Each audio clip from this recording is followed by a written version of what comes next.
हर खबर पर होगी आपकी पकड़। डाउनलोड कीजिए एबीपी लाइव ऐप। नमस्ते भारत में अब वक्त है रेलवे में 30,000 करोड़ के निजी निवेश पर अपडेट का। रेलवे ने 109 स्टेशन से प्राइवेट रेल चलाने के लिए आवेदन मांगा है। 30,000 करोड़ का निवेश, 35 साल का करार, 112 प्राइवेट ट्रेन, 109 स्टेशन से शुरुआत, 12 क्लस्टर पर संचालन। इन आंकड़ों को ध्यान से देखिए, क्योंकि इन आंकड़ों में है रेलवे के निजीकरण का नया प्लान। सरकार ने रेलवे में निजीकरण को रफ्तार देने के लिए पहली बार रनिंग पैसेंजर ट्रेन में निजी निवेश को शामिल किया है। भारत में फिलहाल 2 प्राइवेट ट्रेन हैं जो 3 रूट पर चलती है। पहली प्राइवेट ट्रेन तेजस 4 अक्टूबर 2019 को लखनऊ से दिल्ली के लिए रवाना हुई। दूसरी इसी साल 17 जनवरी को अहमदाबाद से मुंबई के लिए तेजस को रवाना किया गया।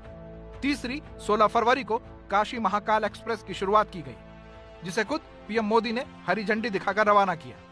इन तीनों को मिलाकर देश भर में 112 निजी ट्रेन चलाने का प्लान है। 109 स्टेशन से प्राइवेट ट्रेन की यात्रा के लिए रेलवे ने पब्लिक प्राइवेट पार्टनरशिप के तहत आवेदन मंगवाए हैं। अब तक रेलवे के निजीकरण के सवाल पर बचने वाले रेलवे ने इस बार इसके फायदे भी गिनवाए हैं। रेलवे ने तर्क दिया है कि रेलवे में निजी निवेश से रोजगार बढ़ेगा, रेलवे में नई तकनीक का इस्तेमाल होगा, यात्रा समय घटेगा, यात्रियों की सुरक्षा बढ़ेगी, यात्रा का विश्व स्तरीय अनुभव मिलेगा। अब ये प्राइवेट ट्रेन मौजूदा ट्रेन से कैसे अलग होगी, समझिए। ये सेमी हाई स्पीड ट्रेन होगी, रफ्तार 160 किलोमीटर प्रति घंटा होगी। हर ट्रेन में कम से कम 16 बोगी होंगे। इन ट्रेनों के संचालन के लिए 151 नई रेक पटरी पर लगाई जाएंगी। सरकार इसे पब्लिक प्राइवेट पार्टनरशिप कह रही है। इसके पीछे वजह है, इन प्राइवेट ट्रेनों में ड्राइवर और गार्ड ऑपरेटर रेलवे के होंगे।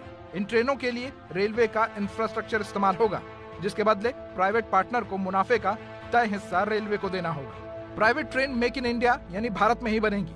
प्राइवेट पार्टनर को ट्रेनों को खुद फाइनेंस करके खरीदना होगा। संचालन और रखरखाव की भी जिम्मेदारी उनकी होगी। रेलवे से करार के तहत संचालन और रखरखाव के लिए रेलवे के मानकों का पालन करना होगा।